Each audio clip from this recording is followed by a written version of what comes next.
Hi, welcome to Polyphonic Press. This week I'm going to be reviewing Wasting Light by Foo Fighters. So the opening track to this album is a song called Bridge Burning, which is a perfect opening track for this album. It's a perfect slow build into this explosive rock and roll song. It starts off with a little guitar, and then it slowly builds into the drums and the bass, and it just sort of builds up from there. The three guitar parts on this album really work well, with Pat Smear coming back for this album. I was a little worried about whether or not it would work, but it actually does. I thought it might be a little bit too much, but it actually works for this album. And with the three guitar parts sort of harmonizing together, it really works well in a hard rock setting. I think this is the best album that the Foo Fighters have put out in a long time, certainly the best in the last 10 years.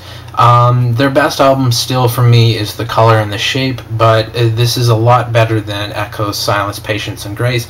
Not that I didn't like that album, it's just this is more getting back into the rock and roll sort of heavy guitars. There's not really an acoustic song on this album, which really works for me as a Foo Fighters fan, and this is what Foo Fighters really should be sounding like. So the single that was released on this album is a song called Rope, which is a really good song. It's got the three guitar parts. Again, it works really well and plays really well on radio, which is a big bonus for Foo Fighters. They're still getting played, getting mainstream attention, and deservedly so. What Foo Fighters have done really well on this album, and on really all of their albums, is a great blend of hard rock guitars and strong melodies going over top of it. My favorite song on this album, I think, is a song called These Days, which is a sort of a slower mid-tempo rock.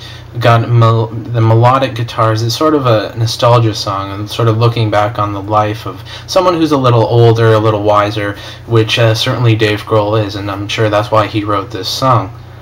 Overall, this album is really good. Getting back to their rock and roll roots, this album is really good at putting together the elements of, like I said, hard rock guitars with really sort of beautiful melodies putting over top of it, and it works really well. Dave Grohl is an excellent songwriter, and he keeps getting better. This album, I'm going to give it 8 out of 10, which is, you know, really not their best album, certainly not their worst.